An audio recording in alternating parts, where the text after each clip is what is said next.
네, 안녕하십니까. 2월 독서 제자 훈련 제자도 책 시작합니다.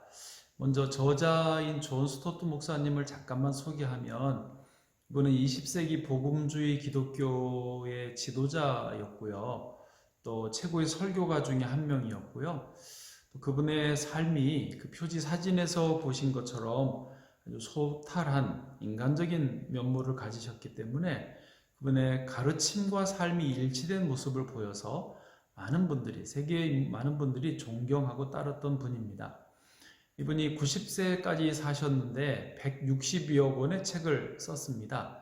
그 중에 88세에 이 제자도를 맨 마지막에 쓰셨는데 그만큼 중요한 핵심 내용이 들어있다라고 볼 수 있습니다. 이 책의 본래 원 제목은 영어로 The Radical Disciple입니다. 직역을 하면 급진적 제자라는 뜻이거든요. 책 서론에서 왜 급진적 제자라고 이름을 붙였냐를 설명해 주는데, 먼저 왜 제자인가? 그리스도인, 제자, 우리를 일반적으로 그렇게 부르지 않습니까? 그렇지만 그리스도인보다는 제자라는 용어가 예수님과 우리의 관계를 더 명확하게 설명한다라는 거예요. 스승을 따르는, 스승에게 훈련받고 따라가야 되는 입장이기 때문에 제자라고 더 사용을 했고요. 그럼 왜 급진적인가? 원래 급진적이다라는 말에는 뿌리라는 뜻이 있습니다. 뿌리, 나무의 뿌리요. 그런데 급진적인 사람들은 이제 근원적인 문제를 들추어내고 대의에 철저하게 헌신하는 사람들을 급진적인 사람들이라고 말을 합니다. 그래서 이제 급진적 제자, the radical disciple로 합치면 예수님을 따르는 제자이지만 어떤 것은 따르고 어떤 것은 회피하는 그런 선택적인 태도가 아니라 주님이신 예수님을 온전하고 철저하게 따르는 것을 의미한다는 것이죠.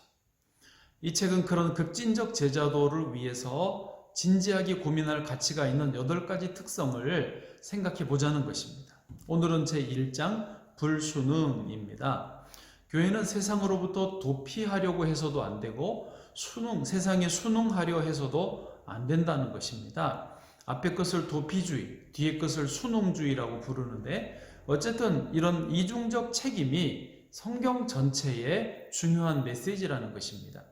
레위기 18장 3절 너희는 너희가 거주하던 애굽 땅의 풍속을 따르지 말며 내가 너희를 인도할 가나안 땅의 풍속과 규례도 행하지 말고 4절 너희는 내 법도를 따르며 내 규례를 지켜 그대로 행하라. 나는 너희의 하나님 여호와이니라. 아멘. 예수님도 외식하는 이방인에 대해서 말씀하시면서 그들을 본받지 말라고 말하셨습니다.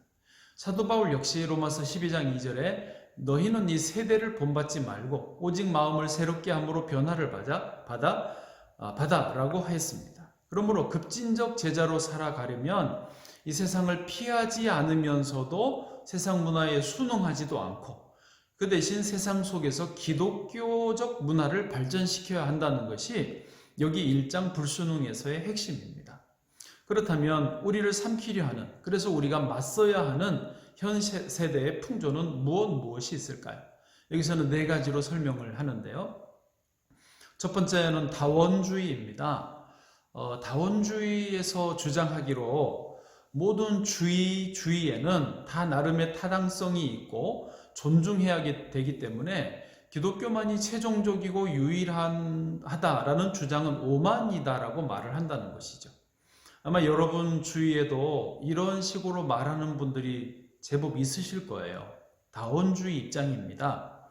그렇다면 우리는 이 다원주의에 어떻게 불순응해야 되겠습니까?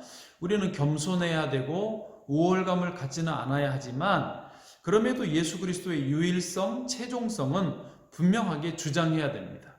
왜냐하면 예수님의 성육신, 예수님의 부활, 예수님의 십자가는 실제로 유일하기 때문입니다.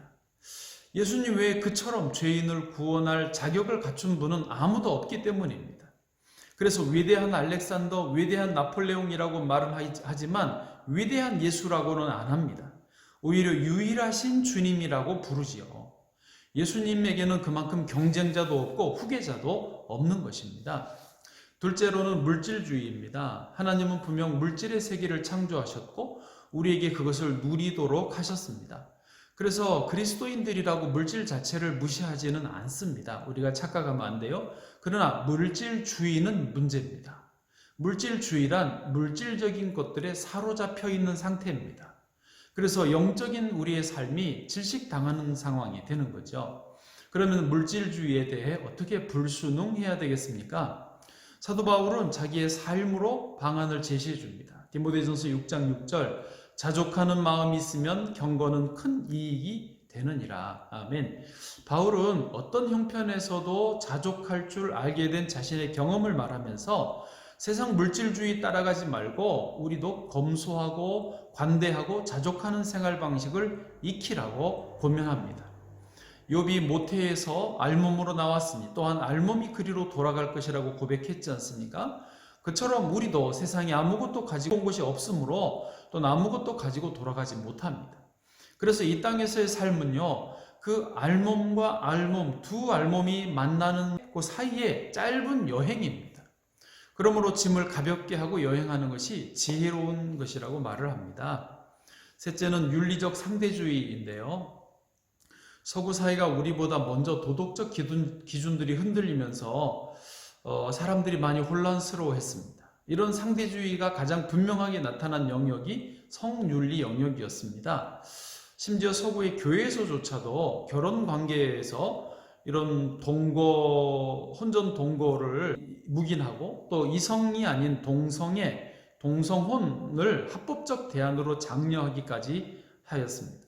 그러나 예수님은요, 분명하게 결혼에 대해서 정의를 내려주십니다. 마태복음 19장 5절 말씀하시기를 그러므로 사람이 그 부모를 떠나서 아내에게 합하여 그 둘이 한 몸이 될지니라 하신 것을 읽지 못하였느냐. 6절 그런즉 이제 둘이 아니요 한 몸이니 그러므로 하나님이 짝지어 주신 것을 사람이 나누지 못할지니라 하시니. 아멘. 급진적인 제자는 그래서 말씀에 근거하여 세상의 윤리적 상대주의에 불순응해야 되겠습니다. 우리가 완벽할 수는 없겠죠. 그러나 각각의 상황에서 누가 주인인가를 질문해야 됩니다. 세상이 주인이다. 그러면 세상에 순응해야 되는 것이고, 예수님이 주인이시다. 그러면 주님께 순응을 해야 되는 것입니다. 마지막 네 번째, 나르시시즘입니다. 이 뜻은 지나친 자기 사랑 혹은 자아도취 상태를 의미합니다. 1970년대에는 나르시시즘이 자아실현, 인간 잠재력 회복 운동으로 나타났습니다. 그러나 80년대, 90년대 뉴에이지 운동이 일어나면서 이 나르시시즘을 왜곡시켰습니다. 그래서 뉴에이지 운동은요, 인간 안에 문제를 해결할 수 있는 길이 안에 있다라고 주장하고, 그래서 외부의 구원자는 필요 없다라고 합니다. 문제는 이제 이런 류의 가르침이 교회 안에도 침투해서 그리스도인이 하나님과 이웃만 사랑할 것이 아니라 자기 자신도 사랑해야 된다라고 주장한다는 것이죠. 그러나 그것은 잘못된 가르침입니다. 이유가 분명히 있습니다. 예수님은 첫째 계명, 하나님 사랑, 둘째 계명, 이웃 사랑을 말하셨지만 셋째 사랑에 대해서는 언급이 없으셨습니다.